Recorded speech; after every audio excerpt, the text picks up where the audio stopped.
السلام علیکم دوستو، کیسے ہیں آپ لوگ؟ امید کرتا ہوں کہ آپ سب خیریت سے ہوں گے۔ جہاں بھی ہوں گے اللہ تعالیٰ آپ کو خوش رکھے، صحت اور لمبی عمر دے، اور کبھی کسی کا محتاج نہ کرے۔ ویلکم ٹو مائی چینل خوفناک کہانیاں ہورر سٹوریز ود وہاب۔ چلتے ہیں آج کی سٹوری کی طرف۔ السلام علیکم، میرا نام ارسلان ہے۔ جب میں 17 سال کا تھا تو میں اپنے والدین کے ریسٹورنٹ میں کام کرتا تھا۔ یہ ایک چھوٹی سی جگہ تھی، زیادہ کسٹمر نہیں آتے تھے، لیکن ہم گزارا کر لیتے تھے۔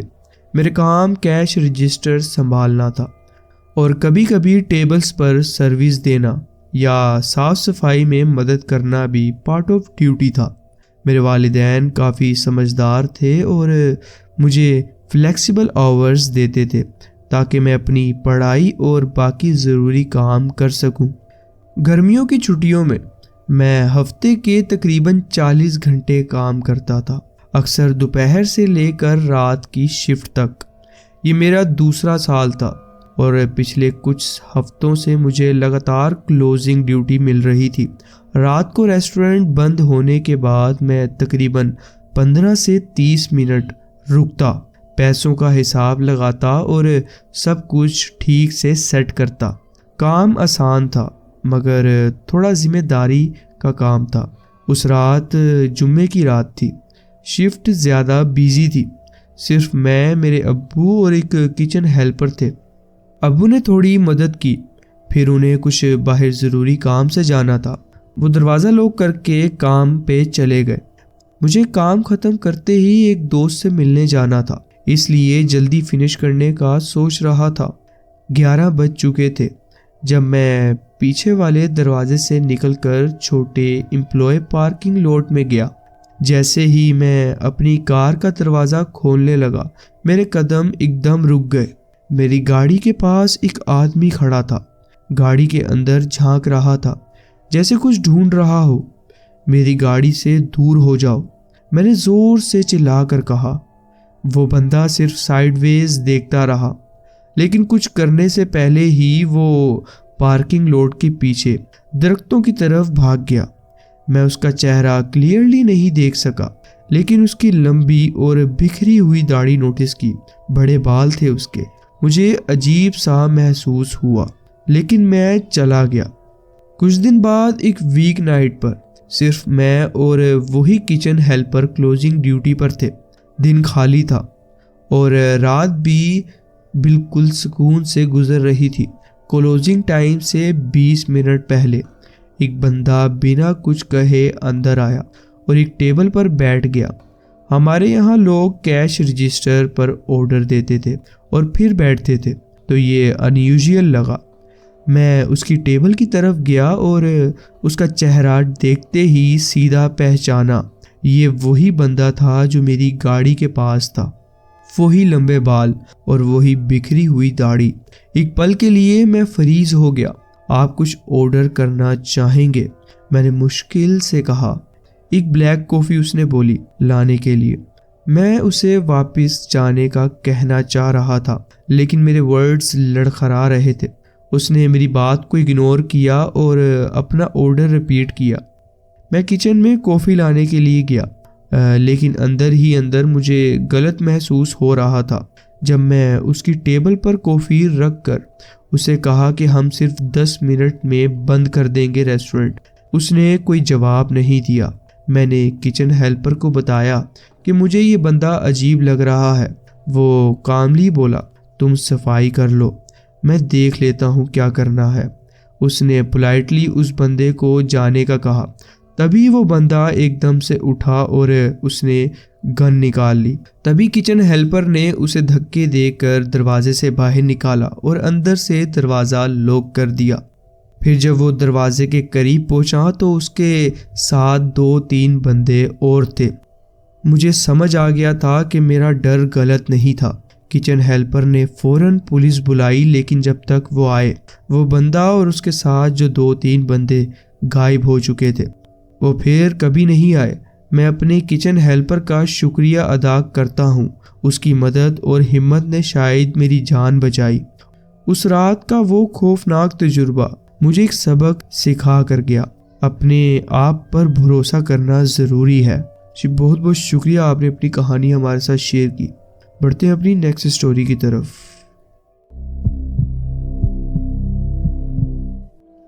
السلام علیکم، میرا نام شہزیب ہے۔ میری زندگی کے آخری کالج کے سالوں میں میں ایک مشہور فاسٹ فوڈ چین کے لیے ڈیلیوری کا کام کرتا تھا۔ میں پاکستان میں نہیں رہتا، میں کینیڈا سے ہوں۔ یہ کام آسان تھا اور میرے اکثر دوست بھی وہی کام کرتے تھے، لیکن مینیجر ہمیشہ ہم سب کو الگ الگ شفٹس میں لگاتا تھا تاکہ ہم ایک ساتھ مزہ نہ کر سکیں۔ یہ تھوڑا فرسٹریٹنگ ہوتا تھا، مگر کم از کم جیب میں پیسہ ہوتا تھا۔ میرے روز کے کام میں زیادہ کچھ خاص نہیں ہوتا تھا، مگر ایک رات بالکل الگ تھی۔ یہ ویکنڈ تھا اور میری کلوزنگ شفٹ لگائی گئی تھی جو رات کے 10 بجے تک چلتی تھی۔ کچن سے لگاتار آرڈرز آ رہے تھے اور میں بس ایک روٹین میں بیگ اٹھاؤں، کار میں جمپ کروں اور ایڈریس پہ ڈیلیوری کروں۔ شاید 9 بجے کا ٹائم تھا جب ایک عجیب سا آرڈر آیا۔ میں نے بیگ اٹھایا اور جی پی ایس پر ایڈریس چیک کیا۔ ایڈریس دیکھتے ہی مجھے تھوڑا عجیب لگا۔ میں ڈرائیو کرتا ہوا دیکھتا گیا کہ یہ ایڈریس ان جگہوں سے تھوڑا ہٹ کر تھا جہاں میں عام طور پر ڈیلیوری کرتا تھا۔ یہ ایک سنسان روڈ تھا اور ادھر ادھر زیادہ گھر بھی نہیں تھے۔ میں بنا زیادہ سوچے چلتے رہا۔ جی پی ایس کا سگنل بتاتا رہا کہ اب میں صرف 1 منٹ کی دوری پر ہوں، مگر آس پاس صرف درخت اور خالی روڈ تھی، کوئی گھر نظر نہیں آ رہا تھا۔ آخر میں جی پی ایس کے مطابق لوکیشن ارائیو پہ پہنچ گیا۔ میں نے سائڈ پر کار روکی اور ایڈریس سمجھنے کی کوشش کی۔ پھر میں نے کسٹمر کو کال کیا۔ رنگ کافی دیر تک بجی، پھر کسی نے کال اٹھائی۔ میں ایڈریس پر پہنچ گیا ہوں مگر یہاں کوئی گھر نہیں ہے، کیا آپ ایڈریس کنفرم کر سکتے ہیں؟ کال پہ اس نے کچھ دیر ہولڈ کرنے کو کہا، پھر اس آدمی نے وہی ایڈریس دوبارہ رپیٹ کیا جو جی پی ایس پہ لکھا تھا۔ پھر اس نے ایک عجیب بات کہی، رکو، لگتا ہے میں تمہیں دیکھ سکتا ہوں۔ میں نے سامنے دیکھا تو ایک آدمی ہاتھ ہلاتا نظر آیا۔ مجھے تھوڑی گھبراہٹ ہوئی، مگر میں نے کھڑکی تھوڑی سی نیچے کر کے بات کی۔ ان سے مسکراتے ہوئے میں نے معافی مانگی اور ان سے کہا کہ ان کا گھر تھوڑا ہڈن ہے جو کہ مجھے ڈھونڈنے میں مشکل ہو رہی ہے۔ پھر اس نے پیچھے ایک کچی سی راہ کی طرف اشارہ کیا، یعنی روڈ کی طرف جو کچا تھا۔ میرا گھر اسی راستے کے آخر میں ہے۔ اس بات کو دیکھ کر میری رات بھری ہوئی سانسیں اور تیز چلنے لگی۔ وہ کوئی روڈ نہیں لگ رہا تھا، بس ایک پرانی آدھی ٹوٹ چکی مٹی کی راہ تھی۔ پھر بھی میں نے مسکراتے ہوئے بیگ اس کے ہاتھ میں دے دیا۔ جب وہ چل دیا، مجھے پیٹ کے اندر ایک عجیب سی گھرتی ہوئی فیلنگ ہونے لگی۔ ریئر ویو مرر میں دیکھا تو وہ آدمی اب بھی وہیں کھڑا مجھے گھور رہا تھا۔ میرا دل کی دھڑکن تیز ہو گئی۔ اس وقت مجھے لگ گیا کہ یہ سب کچھ نارمل نہیں ہو رہا، یہاں کچھ تو غلط ہے۔ اچانک کار ہلنے لگی، لگتا تھا جیسے ایک سائیڈ کا بیلنس بگڑ گیا ہو۔ میں فوراً رک گیا۔ باہر نکل کر دیکھا تو سامنے کا دایاں رائٹ ٹائر بالکل فلیٹ تھا۔ میری رگوں میں ٹھنڈک سی دوڑ گئی۔ اب مجھے ہر چیز جڑتی ہوئی نظر آئی۔ پچھلے راستے پر دیکھا تو مجھے دور ایک شخص میری طرف چلتا ہوا دکھائی دیا۔ میں فوراً کار کے اندر بیٹھا اور ڈورز لاک کر دیے۔ وہ شخص اب اور قریب آ رہا تھا اور مجھے سمجھ نہیں آ رہا تھا کہ فلیٹ ٹائر کے ساتھ ڈرائیو کرنا سیف ہوگا یا نہیں۔ اسی وقت ایک ٹرک میری کار کے پیچھے آیا اور رک گیا۔ ٹرک سے کچھ لوگ اترے اور انہوں نے مجھ سے پوچھا، سب ٹھیک ہے؟ انہیں دیکھتے ہی وہ شخص پلٹ کر تیزی سے دوسری طرف بھاگ گیا۔ میں نے ان ٹرک والوں کو اپنی ساری بات سمجھائی۔ انہوں نے میرے ساتھ ویٹ کیا جب تک روڈ سائیڈ اسسٹنٹ نہیں آئے۔ پولیس کو بھی بلا لیا گیا۔ پتہ چلا کہ جس نام اور ایڈریس پر آرڈر کیا گیا تھا وہ بالکل جھوٹا تھا۔ مجھے آج تک نہیں پتا کہ اس آدمی کا اصل پلان کیا تھا۔ لیکن مجھے نہیں لگتا کہ اس کا صرف روبری کا ارادہ تھا۔ اس کی نیت کچھ زیادہ ہی خوفناک لگتی تھی۔ مجھے بس اتنا پتا تھا کہ اس رات میں صحیح سلامت بچا رہا۔ اس رات ایک بات ضرور سیکھی، ہر چیز اتنی سمپل نہیں ہوتی جتنی دیکھتی ہے، اور کبھی بھی اپنی انٹیوشن کو اگنور نہیں کرنا چاہیے۔ یہ تھا میرا واقعہ جو میرے ساتھ ہوا۔ جی بہت بہت شکریہ، آپ نے اپنی کہانی ہمارے ساتھ شیئر کی۔ بڑھتے ہیں اپنی نیکسٹ سٹوری کی طرف۔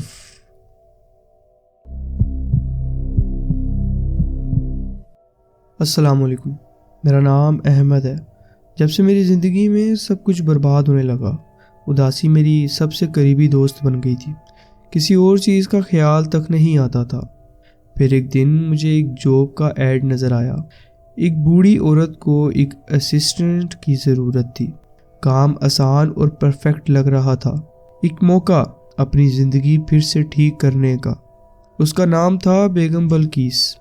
بہت جلدی ان کی کال آ گئی اور مجھے اپنے گھر بلایا۔ جب میں وہاں پہنچا، پتہ ایک پرانے سنسان مکان تک لے گیا جو شہر کے افراتفری سے کافی دور تھا۔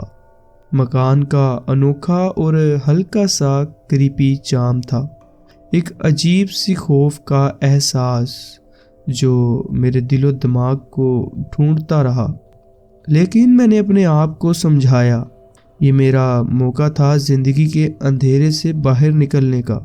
دروازہ کھولتے ہی بیگم بلقیس نے مسکراہٹ کے ساتھ مجھے ویلکم کیا۔ وہ کمزور لگ رہی تھی، لیکن ان کی آنکھوں میں ایک عجیب سی چمک تھی، جیسے وہ میری روح تک دیکھ سکتی ہوں۔ کیا تم چائے لوگے؟ انہوں نے مجھ سے یہ پوچھا۔ ان کی آواز ایسی تھی کہ میرے کانوں میں جا کے چبھی، اور گھر ہال وے میں اتنا بڑا تھا کہ ان کی آواز ادھر گونج رہی تھی۔ اچھی امپریشن ڈالنے کے لیے میں نے ہاں کر دی، چاہے مجھے چائے پسند بھی نہیں تھی۔ لیکن جب میں نے چائے کا پہلا گھونٹ لیا تو کچھ عجیب محسوس ہوا۔ وہ چائے کڑوی تھی اور ٹھنڈی بھی۔ پیتے ہی ہر چیز دھندلی ہونے لگی۔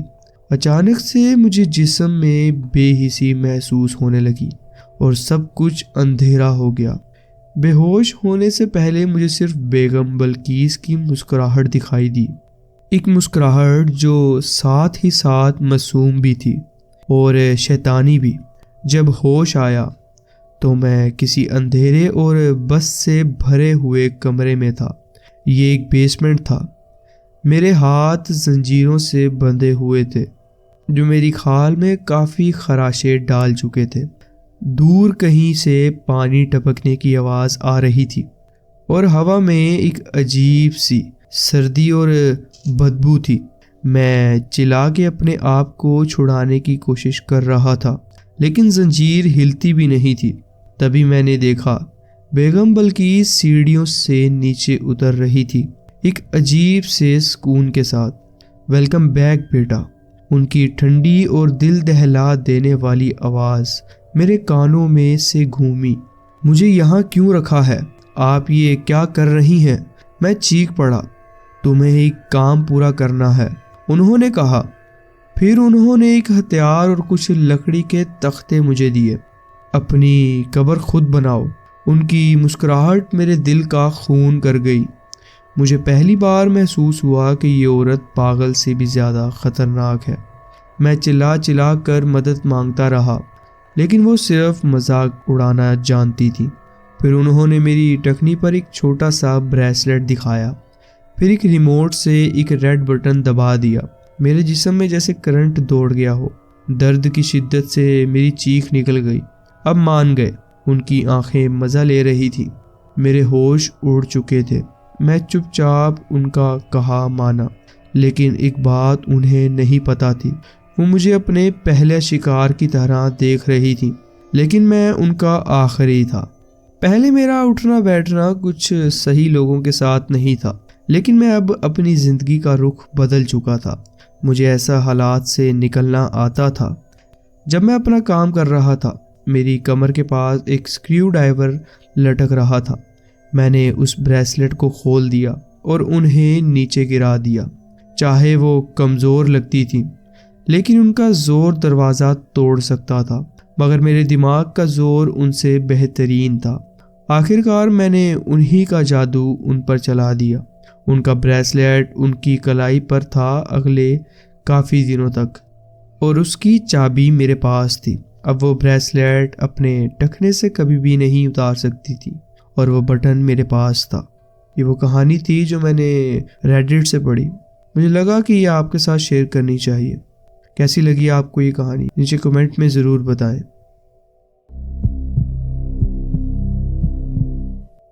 السلام علیکم، میرا نام نعمان ہے۔ میں اپنی زندگی میں اتنی نئی جابز اسٹارٹ کر چکا ہوں کہ اب مجھے یاد بھی نہیں کہ کتنے فرسٹ ڈیز ہو چکے ہیں، لیکن وہاں میں ایک نئے آفس میں اپنے ڈیسک پر بیٹھا ہوا تھا، ایڈجسٹ کرنے کی کوشش کر رہا تھا۔ میں اپنے کمپیوٹر پر فوکس کر رہا تھا جب میری نظر ایک لال بال والے فریکلس کے ساتھ اور بڑی گلاسز لگائے ہوئے لڑکی پر پڑی۔ وہ دروازے کے پاس رکی، لگ رہا تھا اسمائل کرے گی، لیکن پھر وہ بنا کچھ کہے واپس مڑ گئی اور غائب ہو گئی۔ پہلی بار تو مجھے یہ عجیب لگا، لیکن اتنا نہیں سوچا۔ لیکن تھوڑی دیر بعد میں نے محسوس کیا کہ وہ دھیرے قدموں کے ساتھ اپنے ڈیسک کی طرف آ رہی تھی۔ جب میں نے پھر سے دیکھا تو میں نے اسے اسمائل کیا، لیکن وہ مجھے ایسی دیکھ رہی تھی جیسے میں کوئی عجیب سا ایکسپیریمنٹ ہوں۔ ہماری نظریں ملیں اور مجھے اس کا چہرے پر کنفیوژن دکھائی دی۔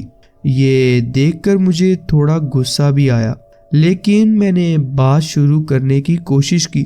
گڈ مارننگ، میں نے اپنے ڈیسک سے ہاتھ اٹھاتے ہوئے کہا۔ وہ تھوڑا سا بھرا ہوا اور اس کا ایکسپریشن کچھ پریشان اور تھوڑی ریوڈ لگ رہی تھی۔ یہ میرے پہلا دن ہے، لگتا ہے ہماری اب تک ملاقات نہیں ہوئی، اس نے کہا۔ اس کی بات سن کر مجھے عجیب سا لگا اور میں نے اپنے کام پر دھیان دینے کی کوشش کی، لیکن اس کی نظر مجھ پر ہی تھی، جو مجھے اور زیادہ نروس کر رہی تھی۔ آئی ایم سوری، میں نے دھیرے سے کہا۔ مجھے لگتا ہے تم صبح باتیں کرنا پسند نہیں کرتی۔ تمہیں کافی پسند ہے؟ اس نے سیریس ٹون میں پوچھا، جیسے اس کی بات میں کوئی چھپی ہوئی بات ہو۔ میں نے سوچا کہ ہونسٹ رہوں، اس لیے میں نے کہا، ہاں، مجھے کام کے دوران تھوڑی سی کافی پسند ہے۔ وہ میری بات پر بالکل بھی امپریسڈ نہیں لگ رہی تھی۔ میں کافی کے لیے کپس لے آؤں گی۔ اس بار اس کا ٹون تھوڑا فرینڈلی تھا۔ اوہ شیور، میں نے جواب دیا، لیکن فوراً سوچا کہ میں نے کیوں مان لیا۔ وہ میری باس تو نہیں تھی۔ مجھے عجیب لگا، لیکن میں نے ڈیسائیڈ کیا کہ دیکھتے ہیں وہ کیا کرنا چاہتی ہے۔ تمہیں پتہ ہے کپس کہاں ہیں؟ اس نے پوچھا۔ میں نے کچن کی طرف اشارہ کیا اور کیجولی ٹون میں کہا، ویسے روب اور صبح کافی شیئر کرتے ہیں۔ وہ ہمارا ایک چھوٹا ریچول تھا، لیکن کچھ ہفتوں پہلے روب کا ہارٹ اٹیک سے انتقال ہو گیا تھا۔ میری بات سن کر اس کا ایکسپریشن چینج ہو گئے۔ اس کے چہرے پر ایک عجیب سا سمجھنے والا لک آیا۔ ماحول اور ٹینس ہو گیا تھا، اور مجھے لگا کہ یہ بات یہیں ختم نہیں ہونے والی۔ واپس کافی لے کر جاتے وقت مجھے ایک عجیب سا ٹھنڈا محسوس ہوا، جیسے کچھ غلط ہونے والا ہو۔ جب میں اپنے ڈیسک پر واپس آیا تو میں نے دیکھا وہ لڑکی اب بھی مجھے گھور رہی تھی۔ تم نئے ہو نا؟ ایک اور آدمی نے مجھے پوچھا جو حال میں تھا۔ میں تھوڑا ہل گیا۔ میں نے کافی کے کپس اس کی طرف بڑھاتے ہوئے کہا، ہاں، شاید ہم ایک ہی ڈپارٹمنٹ میں ہیں۔ وہ بندہ کپ لے کر آگے چلا گیا، لیکن میری کنفیوژن اب بڑھ رہی تھی۔ جب میں اپنے ڈیسک پر واپس آیا، فریکل والی لڑکی مجھے غصے سے دیکھ رہی تھی۔ کیا کر رہے ہو تم میرے ڈیسک پر؟ اس نے ڈانٹ کر پوچھا۔ اس کا چہرہ زرد تھا، جیسے اس کے اندر کوئی بہت بڑی بات چھپی ہو۔ اس وقت مجھے لگا کہ روب کے ساتھ جو کچھ ہوا ہے اس کا کچھ کنیکشن اس لڑکی کے ساتھ ہو سکتا ہے۔ پھر اچانک وہ لڑکی نیچے زمین پر گر گئی اور درد سے قہرانے لگی۔ مجھے لگا یہ سب میرے لیے ایک ٹریپ ہے۔ ایک عجیب سی چیلنگ اسمائل کے ساتھ وہ بندہ مجھے دیکھتا رہا، جیسے اس نے میرے لیے کچھ پلان کر رکھا ہو۔ میرے دماغ گھومنے لگا تھا اور مجھے لگا کہ یہ صرف ایک آفس نہیں تھا، یہ ایک کھیل تھا جو مجھ سے کوئی اور کنٹرول کر رہا تھا۔ اگر آپ کو یہ کہانی پسند آئی ہو تو ویڈیو کو لائک کریں، چینل کو سبسکرائب کریں اور بیل آئیکن پریس کریں۔ اپنا بہت خیال رکھیں اور دعاؤں میں یاد رکھیے گا۔